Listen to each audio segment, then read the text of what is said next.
Cerita dimulai dengan sekelompok orang yang sedang menyekap seorang bangsawan. Kang Asik menelepon tiba-tiba.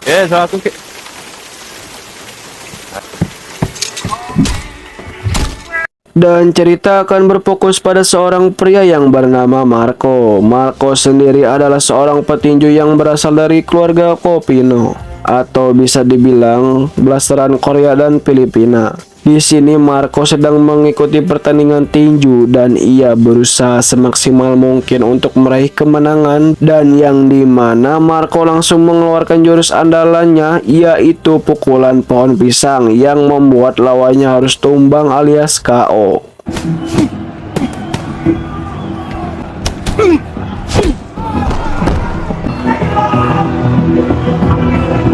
Lalu setelah itu Marco yang telah tiba di rumahnya dan terlihat sang ibu yang sedang sakit. Tentunya Marco sangat sedih dengan kondisi ini. Bahwasannya ia berpikir bagaimana caranya mendapatkan uang yang banyak, karena kalau ngandelin cuan dari tinju doang tidak cukup karena biaya operasi sang ibu yang sangat mahal.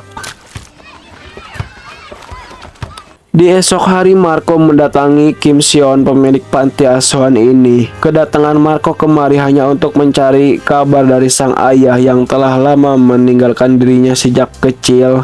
Dan ia juga membayar si Kim untuk menyuruh orang Korea mencari keberadaan ayahnya si Marco. 무슨 일이냐? 아버지 일 때문에? Haven't been looking for that man. If it wasn't for mom's. Kemudian di suatu tempat si Marco ditawari berjudi atau tebak skor oleh si Mamang ini, antara lain Chelsea melawan Persik Kediri. Dan si Marco memegang teguh klub kebanggaannya sejak kecil, yaitu Persik Kediri. Lalu ada seorang pria menghampirinya. Pria ini menawarkan si Marco untuk merampok bersama di toko emas, dan nantinya si Marco akan diberi imbalan 10% serta dijanjikan untuk menanggung operasi ibunya. Dan si Marco meminta waktu untuk berpikir karena merampok adalah sebuah tindakan yang fatal dan krusial. Oh yeah, so Dan malam pun poek. Di sini Marco mendapat kabar yang kurang enak bahwa Persik Kediri kalah telak 4-0. Dan ia memutuskan untuk menerima tawaran dari pria tadi karena ini demi sang ibu, walaupun caranya sangat berisiko fatal. Lalu di sini Marco yang telah bersama pria ini, dan pria ini langsung memberikan strategi bahwa Marco ditugaskan untuk mematikan lampu yang ada di belakang toko. Dan ketika Marco membuka kunci toko, tiba-tiba segelintir orang menyerangnya dan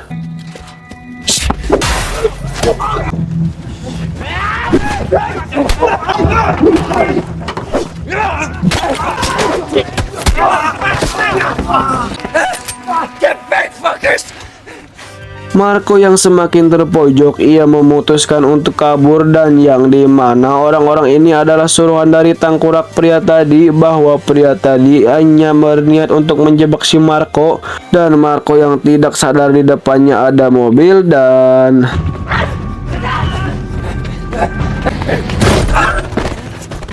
lalu setelah Marco dibawa dan diperiksa di rumah sakit, wanita ini memberikan sebuah uang atas permintaan maafannya. Dan wanita ini bernama Yeonju. Yeonju sendiri sangat merasa bersalah karena kejadian semalam. Dan karena itulah Yeonju memberikan sedikit uang kepada Marco. 교통사고는 또 모르는 거잖아요. 약수하지만 근데 우리말 Kemudian Marco mendapatkan telepon dari si Kim bahwa ada kabar baik tentang dirinya. What? Dan ketika Marco tiba di panti asuhannya, si Kim langsung menjelaskan bahwa ayah yang sedang dicari-cari si Marco justru ayahnya juga mencari dirinya. Dan kemungkinan ayahnya Marco sedang on the way dari Korea ke Filipina untuk menemui sang anak bungsunya. 뭐 너도 잘 알겠지만 너 이런 경우 정말 드물. Lalu di sini Marco yang sedang menjaga ibunya, dan tidak lama dari itu ternyata ayah Marco tidak datang, melainkan pengacara dari ayahnya karena ayah Marco sedang terbaring sakit. Dan pengacara ini juga memberikan sebuah visa paspor untuk berangkat ke Korea. dan serta memberikan seorang pembantu untuk merawat ibunya agar Marco tidak cemas. 일어날까? 어머니 수술비 정도는 돈도 아니거든.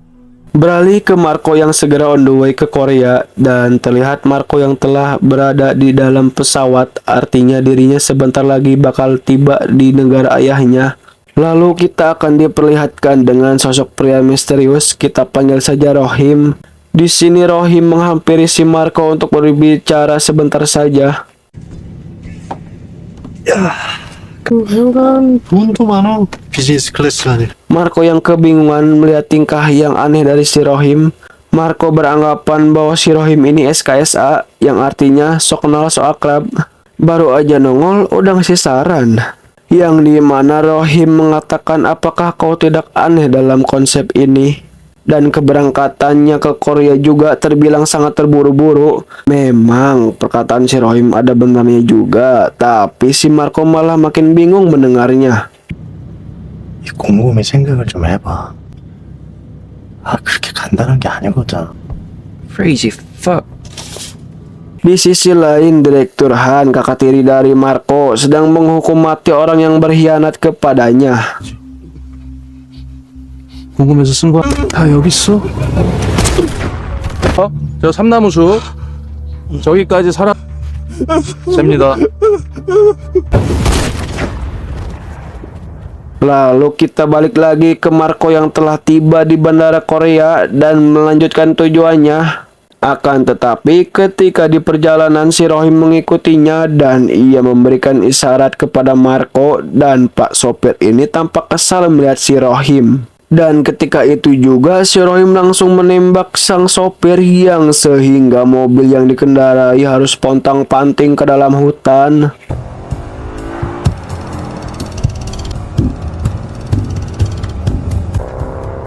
씨발놈이 급하면 그냥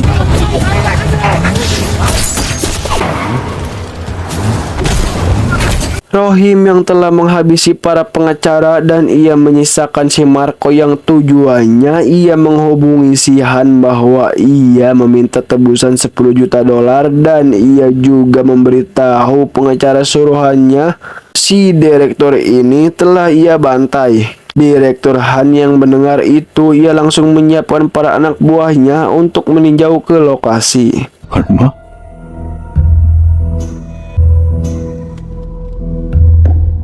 Dan Marco yang telah sadar ia langsung keluar dari mobil dan yang dimana Marco tampak ketakutan melihat sosok si Rohim.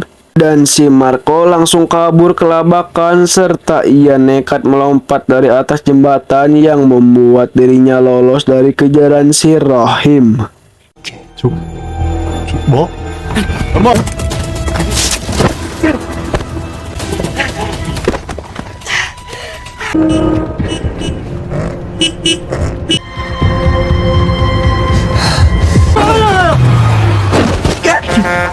Lalu Marco yang telah berada di perkotaan ia memutuskan untuk menghubungi ke kantor pusat dan langsung disambungkan ke Yeonju. Marco langsung memberitahu tentang kondisinya dan ia meminta dijemput ke lokasi, dan yang dimana lagi-lagi si Rohim menampakkan diri yang membuat si Marco harus lari maraton lagi.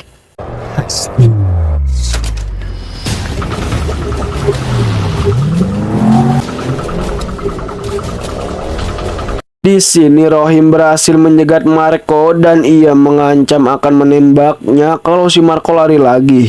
Akan tetapi Marco langsung meninju kepala si Rohim yang membuat Rohim kehilangan fokus, dan di waktu yang tepat si Yeonju menjemputnya. 너 이러고 자꾸 비협조적으로 나오면 될 필요는 없고.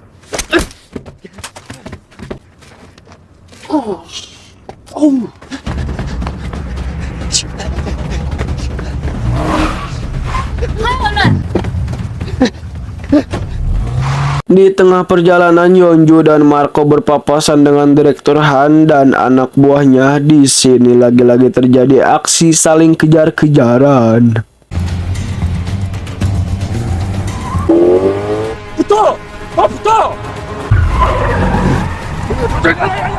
Kemudian Yeonju membawa Marco ke tengah hutan. Di sini Yeonju menjelaskan bahwa fakta tentang ayahnya Marco dan sebenarnya mengapa ayah dan sang kakak Direktur Han ingin membawa Marco ke rumahnya.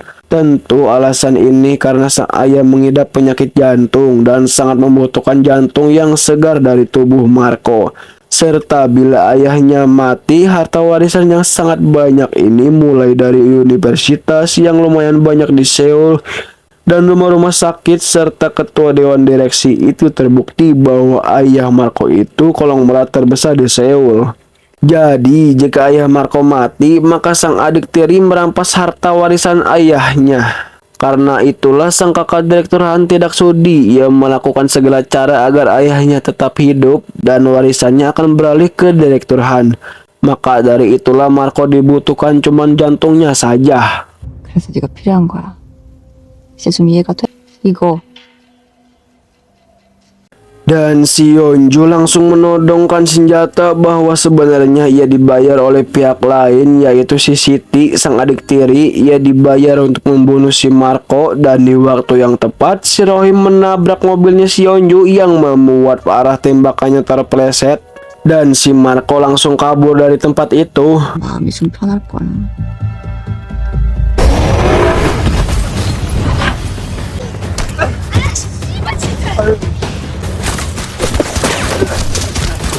Han dan anak buahnya menemukan dirinya dan si Marco langsung dibawa ke rumahnya.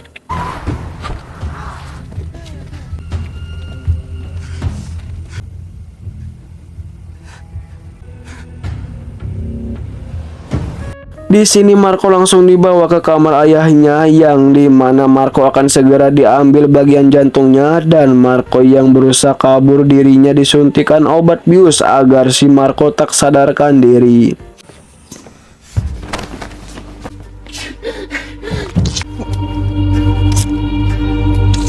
Kemudian ketika Marco akan diambil jantungnya, di dalam mimpinya terdengar suara dari ibunya yang membuat ia langsung sadar dan terbangun. Sontak para dokter ini keheranan bahwa obat bius yang ditancapkannya tadi tidak mempan dan dokter ini berinisiatif untuk menyuntikannya kembali. Akan tetapi ada seorang penyusup yang menyamar menjadi bagian dokter yang membuat situasi ruangan ini 공유자 마취가 풀렸어.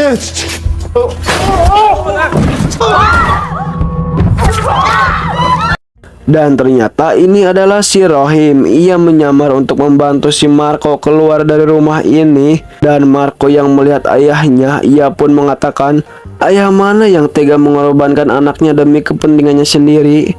Dan ayah macam apa kau ini? Kalau tahu begini, mending dari awal aku tidak mencarimu, ayah biadab." Di lain sisi, Direktur Han yang mengetahui ada penyusup yang membuat kericuhan dan ia pun langsung segera bergegas bersama barudak bawahannya. Dan kita balik lagi ke Rohim dan Marco. Di sini Rohim merencanakan sesuatu yang dimana Marco menjadikan umpan untuk menghadap ke barudak Direktur Han. Dan di sini terjadi tawar-menawar yang dimana jika Direktur Han menginginkan si Marco, maka dirinya harus menebus 10 juta dolar. Dan ketika itu juga si Siti mengacaukan situasi, ia menembak ke arah Marco dan Rohim yang membuat terjadinya baku tembak.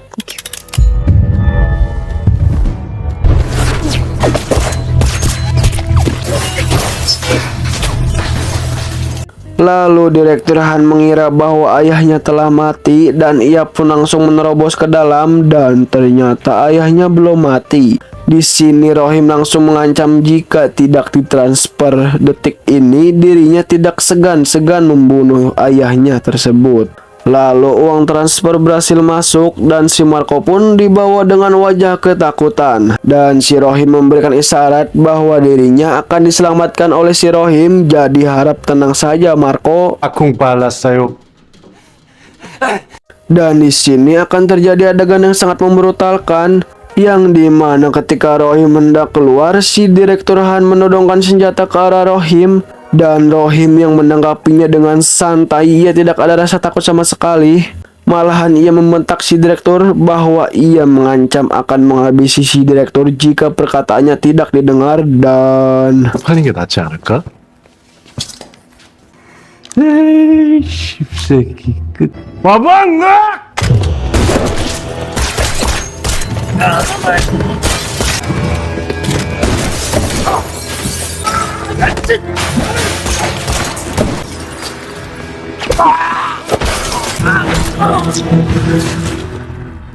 Wow, sungguh sangat di luar Nurul. Rohim dengan mudahnya ia menghabisi para barudak Direktur Han, dan terlihat si Direktur harus mati di tangannya si Rohim. Dan si Marco yang melihat aksi Rohim tampak kagum tidak percaya bahwa dirinya benar-benar akan menyelamatkan Marco. Lalu kita akan diperlihatkan fakta dan asal-usul si Rohim yang awalnya seperti orang yang ingin membunuh, tapi pada akhirnya ia juga yang menolong Marco. Di sini ia menceritakan bahwa awalnya ia bekerja sama dengan si Yeonju untuk mencarikan anak Kopino atau keturunan Korea Filipina. Dan di momen yang pas ia mendatangi ke panti asuhan milik si Kim, serta ia memasukkan bahwa sebenarnya Marco bukan anak dari si ayah Direktur Han. Dari situlah ia juga mengetahui tentang sakitnya ibu dari Marco yang sedang membutuhkan biaya. Nah, maka dari itu Marco dijadikan umpan agar bisa mendapatkan uang 10 juta dolar.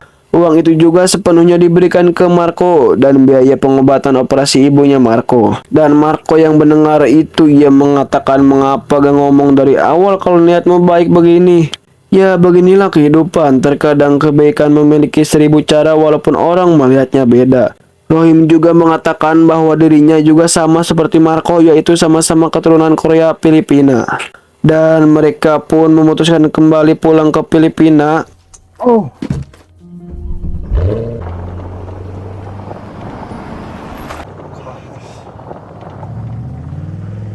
Di akhir cerita tampak panti asuhan milik si Kim sedang dibangun kembali, serta ibu Marco yang operasinya berjalan dengan lancar, dan si Rohim berjalan bersama Marco ngobrol santai lah ya. Dan si Rohim juga menasihati Marco jangan lagi-lagi berjudi atau merampok karena sekarang uangmu sudah banyak. Kemudian Rohim memutuskan untuk memeriksa tentang penyakit yang ia alami sejak lama, dan dokter pun mengatakan bahwa penyakit asma yang diderita si Rohim sudah hilang, yang artinya sembuh total. Rohim pun sangat senang mendengar kabar yang sangat membuat dirinya bahagia, dan film pun tamat. Pesan-pesan yang bisa kita ambil dari film ini adalah berbuatlah baik dengan versi dan caramu masing-masing. Ingat, niat baik tidak akan dipecundangi oleh kejahatan. Saya sudahi sampai di sini. Saya Kirun mengucapkan terima kasih buat Anda yang telah menonton. Wassalamualaikum warahmatullahi wabarakatuh.